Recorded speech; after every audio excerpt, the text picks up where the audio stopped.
بسم اللہ الرحمن الرحیم بسم اللہ الرحمن الرحیم الحمد للہ رب العالمین والصلاة والسلام علی رسولہ محمد وآلہ واصحابہ اجمعین اما بعد۔ سنیں ترمذی سبق نمبر 36۔ آج کے سبق کا عنوان ہے کڑے ہو کر پیشاب کرنے کی ممانعت، حصہ دوم۔ پچھلے سبق میں امام ترمذی رحمۃ اللہ علیہ نے جو کڑے ہو کر پیشاب کرنے کے ممانعت یا اس کے جواز کے بارے میں جو حدیث تھی وہ آپ کے سامنے ذکر کر دی۔ آج کے سبق میں اس میں جو روات ہے اس کے حالات ذکر کریں گے اور اس میں جو فقہی مسائل ہے وہ بھی آپ کے سامنے ذکر کرتے ہیں۔ تو امام ترمذی رحمۃ اللہ فرماتے حدثنا علی بن حجر قال اخبرنا شریک عن المقداد بن شریح عن ابیہ عن عائشہ۔ تو اس میں دیکھ لے علی بن حجر کے حالات ہے۔ علی بن حجر بن ایاس السعدی المروزی ابو الحسن نزیل بغداد ثم مر ثقۃ حافظ من صغار التاسعہ، یہ ثقہ ہے، حافظ ہے اور 90 طبقے کے صغار اہل علم میں سے ہیں، اور ان کا انتقال 44 میں ہے، اور ان کے حالات میں ہے کہ 100 کے قریب ان کی عمر تھی، 244 ان کا انتقال ہے، اور بعض کہتے کہ 100 سے بھی متجاوز تھے۔ بخاری، مسلم، ترمذی اور نسائی کے راوی ہے۔ اس کے بعد شریک بن عبداللہ نخعی کے حالات۔ شریک بن عبداللہ نخعی الکوفی القاضی بواسط ثم الکوفہ ابو عبداللہ صدوق یخطی کثیرا، اس کے بارے میں یہ ہے کہ یہ بہت زیادہ غلطی کرتے ہیں۔ تغیر حفظہ مزولی القضاء بکوفہ، کوفے میں قاضی بننے کے بعد ان کا حافظہ کمزور ہو گیا تھا۔ وکان عادلا فاضلا عابدا شدیدا علی اہل البدع، اور یہ عادل، فاضل اور عبادت گزار تھے اور اہل بدعت پر سخت رد کرتے تھے۔ 8ویں طبقے کے ہیں اور 7 یا 8 70 کے بعد ان کا انتقال ہوا ہے، یعنی 77 ہے یا 78 کے بعد ان کا انتقال ہوا ہے، تو 177 یا 178۔ اس کے بعد ہے مقدام ابن شریح۔ تو مقدام ابن شریح بن ہانی بن یزید الحارثی الکوفی، یہ ثقہ راوی ہے، اور مسلم شریف کے راوی ہے، اور ادب المفرد بخاری، امام بخاری رحمۃ اللہ کی جو ہے اس کے راوی ہے۔ ان کے جو والے ہیں وہ شریح ابن ہانی ہیں۔ تو شریح ابن ہانی کے بارے میں ہے شریح ابن ہانی بن یزید الحارثی المزہجی ابو مقدام الکوفی مخضرم ہے۔ ان کے بارے میں لکھا ہے کہ مخضرم ہے۔ مخضرم ان کو کہتے ہیں ان تابعین کو جنہوں نے نبی کریم صلی اللہ علیہ وسلم کا زمانہ بھی پایا ہے لیکن نبی کریم صلی اللہ علیہ وسلم کے ساتھ ملاقات نہیں ہوئی، تو اس لیے بعض حضرات نے اس کو صحابہ میں شمار کیا ہے، کیونکہ ان کا عہد نبی کریم صلی اللہ علیہ وسلم کا عہد تھا، لیکن جمہور اہل علم اس کو کبار تابعین میں شمار کرتے ہیں۔ اور ان کے بارے میں لکھا ہے کہ ابن ابی بکر کے ساتھ یہ شہید ہو گئے تھے سجستان میں۔ تو یہ سنن اربع، مسلم شریف اور بخاری اور ادب المفرد کے راوی ہیں۔ اس کے بعد دیکھ لے حضرت عائشہ رضی اللہ تعالیٰ عنہ ہے، اور پھر لکھا ہے کہ اس باب میں حضرت عمر رضی اللہ عنہ و بریدہ رضی اللہ عنہ کی روایت بھی ہے۔ پھر امام ترمذی رحمۃ اللہ علیہ نے یہ فرمایا تھا کہ اس باب میں حضرت عائشہ رضی اللہ عنہ کی حدیث سب سے زیادہ صحیح ہے، اور حضرت عمر رضی اللہ عنہ کی جو حدیث ہے وہ عبد الکریم بن ابی المخارق سے منقول ہے۔ تو جو حضرت عمر رضی اللہ عنہ کی حدیث ہے اس کے 2 متن ہیں۔ ایک میں ساتھ یہ ہے کہ قصہ بھی ہے، مرفوع بھی ہے، کہ نبی کریم صلی اللہ علیہ وسلم نے مجھے دیکھا کہ میں کھڑے ہو کر پیشاب کر رہا تھا، تو حضور صلی اللہ علیہ وسلم نے فرمایا کہ اے عمر تم کھڑے ہو کر پیشاب نہ کرو۔ اس کے بعد ہے کہ اس کے بعد میں نے کبھی پیشاب کھڑے ہو کر نہیں کیا۔ ایک یہ متن ہے، اور ایک متن دوسرا ہے وہ حضرت عمر رضی اللہ عنہ کا قول ہے کہ اسلام کے بعد میں نے کھڑے ہو کر پیشاب نہیں کیا۔ تو امام ترمذی رحمۃ اللہ فرماتے ہیں کہ جو اوپر والا متن ہے جو عبد الکریم بن عبد المخارق نقل کرتے ہیں یہ درست نہیں ہے، اور جو دوسرا متن ہے یہ درست ہے۔ اور پھر امام ترمذی رحمۃ اللہ نے عبد الکریم بن عبد المخارق کے بارے میں کلام بھی کیا ہے کہ یہ محدثین کے نزدیک ضعیف ہے۔ ابو ایوب سختیانی نے ان کی تضعیف کی ہے۔ تو ذرا یہ عبد الکریم بن عبد المخارق کے حالات ذکر کرتے ہیں۔ حافظ ابن حجر رحمۃ اللہ علیہ نے تقریب التہذیب میں لکھا ہے، عبد الکریم بن عبد المخارق بضم المیم و بالخاء المعجمہ، ابو امیہ المعلم البصری، نزیل مکہ، و اسم ابیہ قیس، عبد الکریم بن قیس، وکیل طارق۔ یہ ضعیف راوی ہے۔ ان کے بخاری شریف میں ان کی روایت ہے لیکن زیادت میں ہے، یعنی امام بخاری رحمۃ اللہ نے صرف ایک جگہ ان کی زیادت نقل کی ہے۔ لہو فی البخاری زیادت فی اول قیام اللیل من طریق سفیان عن سلیمان الاحول عن طاووس عن ابن عباس فی الذکر عند القیام قال سفیان زاد عبد الکریم فذکر شیئا وهذا موصولا۔ یہ جو زاد عبد الکریم ہے اس کو بھی پھر سندن حافظ ابن حجر رحمۃ اللہ موصولا ذکر کیا ہے۔ آگے لکھا ہے وعلمہ لہ المزی علامت التعلیق، علامہ مزی نے اس کے لیے علامت تعلیق کی ہے کہ بخاری شریف میں تعلیقاً ان سے مروی ہے۔ وَلَهُ ذِكْرٌ فِي مُقَدِّمَةِ مسلم، عبد الکریم بن عبد المخارق کا ذکر مقدمہ مسلم میں ہے، اور نسائی نے ان کی روایت نقل کی ہے لیکن بہت کم، اور یہ چھٹے طبقے کے ہیں، اور 26 میں ان کا انتقال ہے۔ اور آگے جو بات کی ہے علامہ حافظ ابن حجر رحمۃ اللہ علیہ نے وہ یہ ہے وقد شارک الجزریہ فی بعض المشائخ، ایک عبد الکریم بن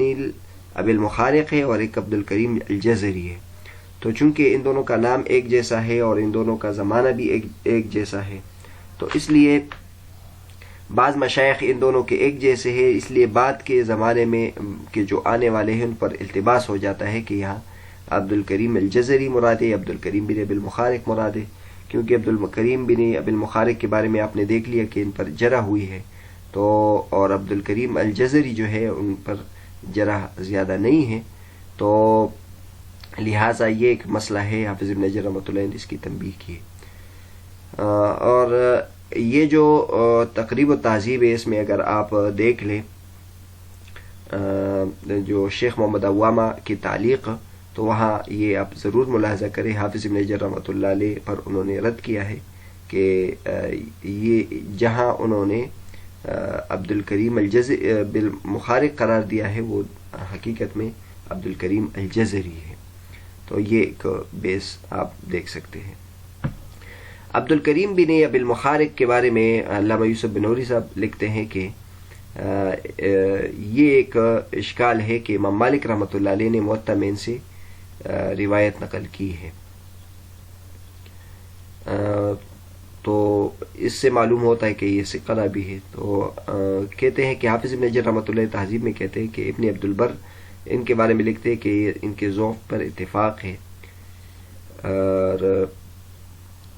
جن حضرات نے ان پر جرح کی ان میں سے جو بڑے بڑے حضرات ہیں وہ ابو العالیہ ہے اور ایوب ہے، حالانکہ وہ بہت زیادہ تقوی دار تھے۔ غر مالکن سمتہ، کہتے یہ چونکہ تقوی دار تھے اس لیے امام مالک رحمۃ اللہ علیہ سے دھوکہ کھا گئے، اور چونکہ یہ ان کے بلاد کے تھے بھی نہیں،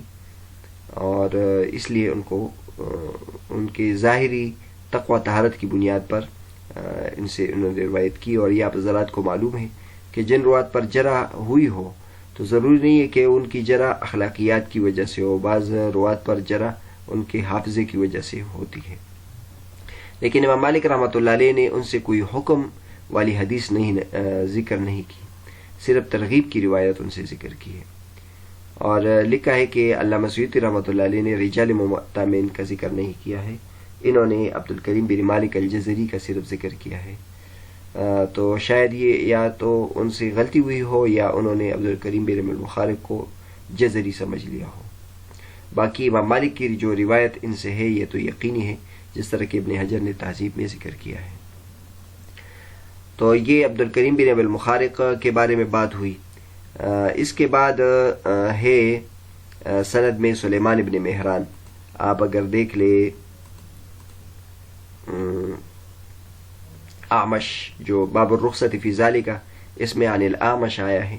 تو اعمش عن ابی وائل عن حذیفہ، اس کے حالات آپ کے سامنے ذکر کرتے ہیں۔ امام اعمش مشہور محدث ہے، ان کا نام ہے سلیمان بن مہران الاسدی الکاہلی ابو محمد الکوفی الاعمش، ثقہ ہے، حافظ ہے، قراءات کے بہت بڑے عالم تھے، تقویدار تھے، لیکن ان کے بارے میں یہ کہ یہ تدلیس کرتے تھے، 5ویں طبقے میں شمار ہوتے تھے، اور سنت 47 و 8 ان کی وفات ہے۔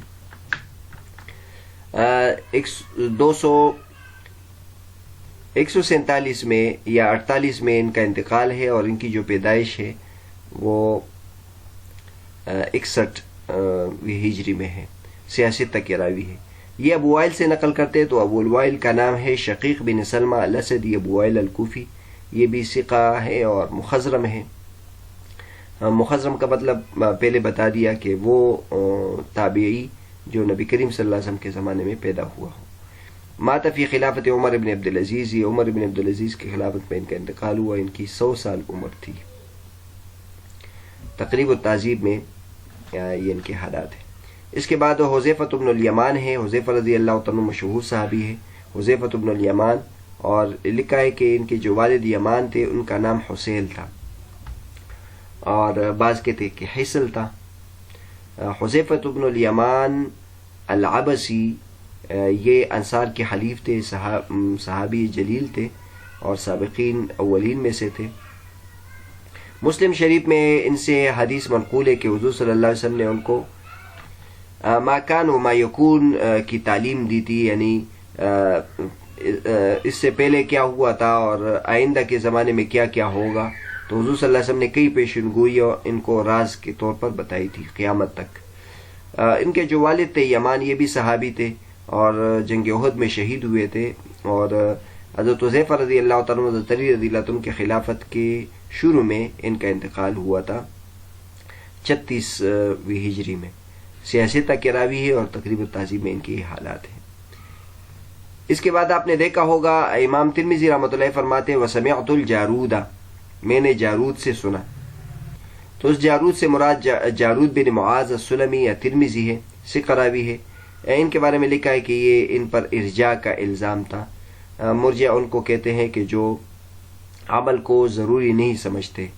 یعنی ایمان میں صرف اعتقاد کافی ہے اور باقی یعنی عمل ضروری نہیں ہے۔ یہ مشہور اہل سنت والجماعت کا مسلک ہے کہ جس طرح ایمان تو ایمانیات کا نام ہے، اگرچہ اس میں اعمال داخل نہیں ہے، لیکن عمل بھی ضروری ہے جنت میں جانے کے لیے۔ تو مرجع اس کو کہتے ہیں کہ جب کوئی ایمان لائے تو عمل سے پیچھے ہونا اس کو کوئی نقصان نہیں دیتا۔ تو بعض جو احناف تھے یا جن کا مسلک یہ تھا کہ اعمال میں اضافہ، اعمال کے ذریعے سے ایمان میں اضافہ نہیں ہوتا، یعنی بنیادی ایمان میں اضافہ نہیں ہوتا، اور اگر کوئی بدعملی کرے تو اس کی وجہ سے انسان کافر نہیں ہوتا، تو چونکہ ان کا مسلک یہ مرجع کے قریب ہے، تو اس لیے ان پر بھی الزام لگا تھا مرجع کے بارے میں، تو اس لیے ان کے بارے میں بھی لکھا ہے کہ ان پر بھی ارجاء کا الزام تھا۔ آگے جو ہے امام ترمذی رحمۃ اللہ چند اور نام ذکر کیے کہ ابو وائل سے نقل کرنے والے منصور اور عبیدہ ضبی ہے، اور اسی طرح آگے پھر لکھا ہے حماد بن ابی سلیمان اور عاصم بن بہدلہ بھی ابو وائل سے نقل کرتے ہیں، تو لہٰذا ان سب کے حالات بھی آپ کے سامنے ذکر کیے۔ منصور سے مراد منصور بن المعتبر بن عبداللہ السلمی ابو عتاب ہے، کوفی راوی ہے، ثقہ ہے، ثبت ہے، اور ان کے بارے میں لکھا ہے یہ تدلیس نہیں کرتے تھے، اور یہ امام اعمش رحمۃ اللہ علیہ کے طبقے میں شمار ہوتے ہیں، 32 میں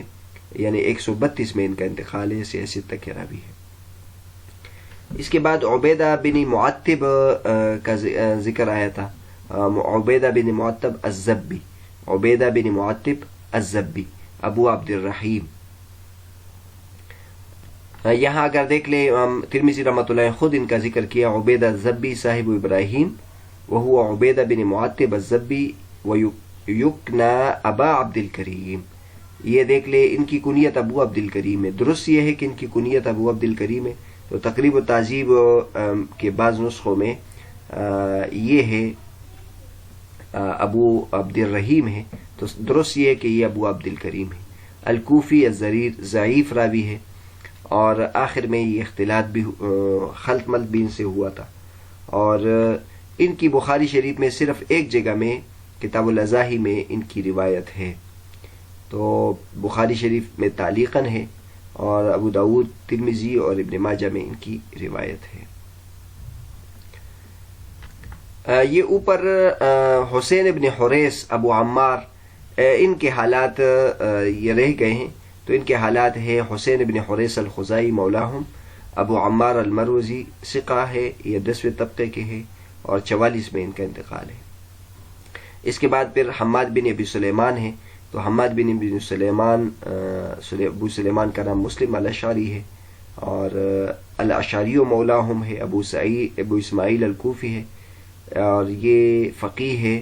صدوق ہے، ان کے اوہام ہے، اور ان کے بارے میں بھی لکھا ہے کہ ان پر ارجاء کا الزام ہے، اور اس کے بارے میں تفصیل میں نے بیان کر دی پیچھے۔ ان کے بارے میں ہے کہ یہ 20 میں یا اس سے پہلے ان کا انتقال ہوا ہے، یعنی 120 یا اس سے پہلے ان کا انتقال ہوا ہے۔ بخاری میں بھی ان کی روایت ہے، ادب المفرد میں، اور مسلم شریف میں بھی ان کی روایت ہے۔ البتہ علامہ ذہبی رحمۃ اللہ علیہ الکاشف میں ان کے بارے میں لکھا ہے ثقۃ امام مجتہد، تو لہٰذا یہ حماد بن ابی سلیمان وہی ہے جو امام ابو حنیفہ رحمۃ اللہ علیہ کے شیخ ہے، تو یہ امام اور مجتہد اور ثقہ راوی ہے۔ آگے عاصم بن بہدلہ کے بارے میں لکھا ہے، عاصم بن بہدلہ اس سے مراد ابن ابی نجود ہے، اور الاسدی مولاہم، اور کوفہ کے رہنے والے تھے، ابو بکر المقری۔ ان کے بارے میں لکھا ہے کہ یہ صدوق تھے، اور ان کے اوہام تھے، اور یہ قرات میں حجت تھے، اور صحیحین میں جہاں ان کی روایت ہے تو وہ مقرون ہے، یعنی کسی اور کے ساتھ مل کر اسے نقل کیا ہے۔ یہ چھٹے طبقے کے ہیں، اور 28 میں ان کا انتقال ہے، 128 میں ان کا انتقال ہے، سیاست کے راوی ہے۔ آگے مغیرہ بن شعبہ رضی اللہ تعالیٰ کا ذکر آیا تھا۔ مغیرہ بن شعبہ بن مسعود بن معتب الثقفی صحابی مشہور ہے، حدیبیہ سے پہلے نے اسلام لایا تھا، اور بصرہ کے حاکم مقرر ہوئے تھے، پھر کوفہ کے مقرر ہوئے تھے، اور 50 میں، صحیح مسئلہ یہ کہ 50 میں ان کا انتقال ہوا ہے، سیاست کے راوی ہے۔ اس کے بعد امام ترمذی رحمۃ اللہ علیہ نے عبیدہ بن عمر سلمانی کا بھی ذکر کیا تھا، تو عبیدہ بن عمر سلمانی، اور بعض کہتے ہیں کہ سلمانی ہے، اور بعض کہتے ہیں سلمانی ہے، مرادی ابو عمر الکوفی تابعی کبیر ہے، اور یہ بھی مخزمین میں سے فقیہ ہے اور سبت راوی ہے، اور ان کے بارے میں لکھا ہے کہ شریح، قاضی شریح کو جب کوئی بات مشکل پیش آتی تو وہ ان سے پوچھتے تھے، اور 72 میں یا اس کے بعد ان کا انتقال ہوا، 72 ہجری میں یا اس کے بعد، اور صحیح ہے کہ یہ 70 سے پہلے ان کا انتقال ہوا ہے۔ تو بہرحال آج کا جو ہمارا سبق تھا وہ کھڑے ہو کر پیشاب کرنے کی ممانعت سے متعلق جو احادیث تھی، یا جواز سے متعلق جو احادیث امام ترمذی رحمۃ اللہ نے ذکر کیے، اس میں جو روات ہے جن کے حالات ضروری تھے وہ آپ کے سامنے ذکر کر دیے۔ اگلے سبق میں ہم اس باب سے متعلق جو فقہی باتیں ہیں وہ ذکر کریں گے۔